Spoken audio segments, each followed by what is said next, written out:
आपण सध्या प्रचार करताय, कुठल्या गटातून उभा आहे, कशा पद्धतीने प्रतिसाद मिळतो? सध्या मी करमाळा तालुका विकास आघाडीच्या ह्याच्यावर उभा आहे आणि आमदार नारायण पाटील गटातून आहे. म्हणजे कुठल्या गटातून? चिकलठाण गटात. काय कुठल्या मुद्द्यांवरती ही निवडणूक लढत आहे? जे सामान्यांपुढे कुठले प्रश्न आहेत, कशा पद्धतीने तुमच्या माध्यमातून सुरू होतं? आता आम्ही जे सगळं जनसामान्याच्या प्रश्नासाठीच चाललंय. जे काही रस्ते, लाईट, पुढं घरकुलं आहे ते जिल्हा परिषदच्या माध्यमातून जे करता येईल ते सगळे विटेवाडी उपसा सिंचनसाठी एक आबंधन आहे. सध्या आपण पाहतोय तुमचा होम प्रचार सुरू आहे सभांपेक्षा. कशा पद्धतीने प्रतिसाद मिळतो? प्रतिसाद चांगला आहे एकदम. लोक भरभरून आबांकडनं असल्यामुळे ते आबांच्या ह्याच्यावर विश्वास ठेवून लोकांचा म्हणजे आमच्यावर भरपूर हे प्रतिसाद. एक 2-3 दिवसाखाली आपल्याच गावातील काही व्यक्तींनी आमदार संजय मामा शिंदे गटामध्ये प्रवेश केला. त्यावेळेस आपल्या म्हणजे बदे कुटुंबावर टीका केली, ग्रामपंचायतमध्ये भ्रष्टाचार इतर काही गोष्टींविषयी त्यांनी केले, उत्तर मागितले. भ्रष्टाचार असेल तर त्यांनी पुरावे द्यावा ना. तसं तोंडी बोलायला काय कुणी काही सांगेल त्याला काय.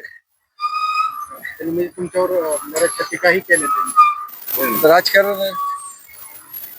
पुढे काही तत्व त्यांना आवडली नसतील आमच्या. काय वाटतं, कसं आता वातावरण कसं आहे आपल्या? वातावरण चांगलं, वातावरणाचं नाही काय.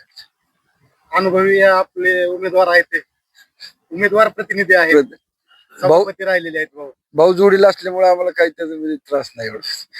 सगळं सुरळीत चाललंय. इलेक्शन सोपं वाटतं. इलेक्शन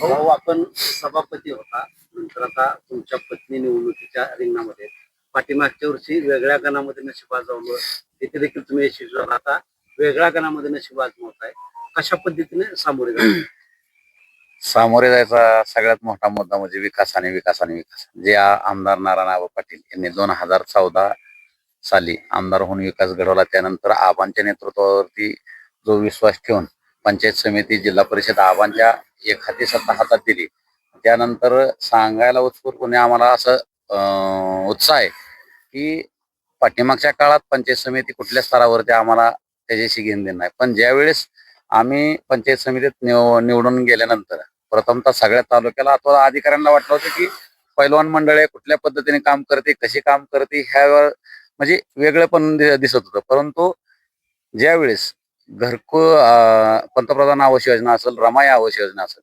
ह्या घरकुल योजनेत तुम्हाला सांगायला आनंद वाटतोय की महाराष्ट्रात आमची पंचायत समिती 3ऱ्या क्रमांकाला नेऊन ठेवली होती त्या विकासाच्या जोरावरती. आणि जरी ह्याचा महिला व बालकल्याण विभाग असेल अथवा अंगणवाडी विभाग असेल, ह्याच्यामध्ये सुद्धा आपली पंचायत समिती सोलापूर जिल्ह्यात 2ऱ्या स्थानावरती आहे.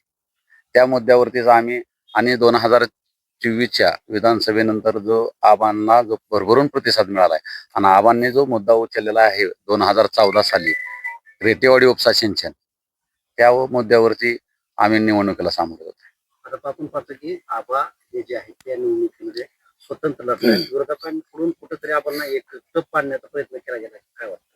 100% विरोधकांनी आबांच्या ताकदीसमोर आपला निभाव लागत नाही, ह्याच्यामुळे तिथं कुठेतरी तह केला आणि विरोधकांनी एक आबांची ताकद रोखण्याचा प्रयत्न केलेला आहे.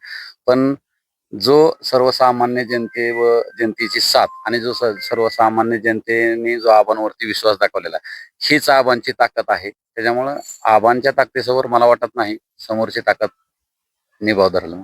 आपण प्रचारामध्ये फिरताय, काय मुद्दे जाणवत आहेत ह्या गणामध्ये, ते कशा पद्धतीने तुम्ही सोडवले जातात? तसं बघितलं तर ह्या गणात 8 गाव आहेत मला, आणि ह्या 8 गावात जुन्या गणातील 4 गाव आहेत. त्याच्यामुळं जास्तीत जास्त लाईट, रस्ते आणि थोडी पाण्याची समस्या आहे. परंतु इकडच्या भागात पाण्याची समस्या कमी आहे. परंतु पलीकडे बघितलं तर झरे आणि अंजनडो, आणि पलीकडे बघितलं तर दहेगाव उपसा सिंचनच्या खाली जी वरकाटणे, सरबडो, कोंडेज, कुंभेज हा पाण्याचा विषय आहे. परंतु दहेगाव उपसा सिंचन जी योजना आबांनी चालू केली त्याच्यामुळं तिकडच्या भागात पाणी भरभरून आहे. आता सुद्धा पाण्याची गरज असताना म्हणजे तसं आवर्तन फेब्रुवारी महिन्यात सोडत होतं, परंतु केळी बागायतदारांनी आबांना जी एक अर्ज दिला, आबांना विनंती केली, त्यानंतर आबांनी जो पाणी सोडण्याचा आता प्रयत्न केला, त्याच्यामुळे जनता सुखावलेली आहे. या गाण्यामध्ये रिटेवाडी उपसा सिंचन योजनेचा देखील शेतकऱ्यांकडून वारंवार मागणी केली जात होते. आपण देखील पाठपुरावा केला. तुम्ही देखील कशा पद्धतीनं हा मुद्दा पुढे नेला? 100% रेटेवाडी उपसा सिंचनसाठी जे काही प्रयत्न लागतील, भविष्यात आबांना जरी आंदोलन करण्याचा तिथं म्हणजे आंदोलन करण्याचा योग्य वाटलं तरी आबांच्या पाठीमागे आम्ही ह्या भागातील रेटेवाडी उपसा सिंचन ज्या योजनेखाली जी गावं येतात तिथली सगळी जनता 100% आंदोलन करून हा रेटेवाडी उपसा सिंचन योजनेचा प्रकल्प मार्गी लावण्यास आबांच्या पाठीमागे ठामपणे आम्ही उभा. भाऊ, 2 दिवसापूर्वी केम या ठिकाणी बागल गटाची म्हणजे भाजपाची त्या ठिकाणी सभा झाली. त्यावेळेस पाटील गटावर टीका करण्यात आली. आपल्याकडे पंचायत समिती होती, त्यावेळेस असंही त्या टीकेतून सांगण्यात आलं की तिथं पंचायत समितीमध्ये जर काय काम करायचं असेल तर 500 रुपयाची नोट काढल्याशिवाय आपली कामं विरोधक म्हणल्यावर टीका टिप्पणी होत असते, परंतु सांगायला अभिमान असा वाटतो की भविष्य म्हणजे पाठीमागच्या काळात भूतकाळात त्या पंचायत समितीत कसा कारभार चालवला होता, सांगायचा जर मुद्दा झाला टीका टिप्पणी करायची तर तुमच्या माहिती करा सांगतो, एक वयस्कर दाम्पत्य होतं. अक्षरशः त्यांनी बाहेर वाट बघितली. मी ज्यावेळेस सभापती होतो त्यावेळेस की सभापतीची फक्त अटेस्टेड म्हणून माझी सही घ्यायची होती सत्यप्रत करण्यासाठी. त्यांनी बराच वेळ वाट पाहिल्यानंतर मी माझं कामकाज उरकून बाहेर जात असताना त्या वयस्कर जोडप्यांना विचारलं की तुम्ही इथं का बसलेला आहात, तर त्या जोडप्यांनी सांगितलं की आम्हाला सत्यप्रत करून घ्यायची आहे. मी म्हणलं मग सत्यप्रत करायची असेल तर तुम्हाला, मी रस्त्यावरती सह्या देऊन त्यांना शिपायांना सांगितलं की ह्यांना सत्यप्रत करून आणून द्या. शिवाय मी त्यांना चहा पाजला. चहा पाजल्यानंतर त्या जोडप्याने 100 रुपयाची नोट काढून माझ्या हातात देवी केली. मी म्हणलं हे काय, तर ते म्हणले पाठीमागच्या काळात म्हणजे 5-10 वर्षापूर्वी ज्यावेळेस आम्ही असेच सत्यप्रत करायला आलो त्यावेळेस पैशाची मागणी केली. हे कधी मी उघड केलेलं नाही. त्याच्यामुळं त्या व्यक्तींचं फक्त दर्शन घेऊन त्या व्यक्तीने एवढं सांगितलं, आयुष्यात तुम्हाला कधी काही कमी पडणार नाही. आणि ह्या आशीर्वादाचे शिदोरी घेऊन पाटील गट सध्याला पुढे कार्य करत आहे. काय वाटतं? उमेदवार मतरूपी आशीर्वाद कितपत देईल? भरभरून प्रतिसाद आहे.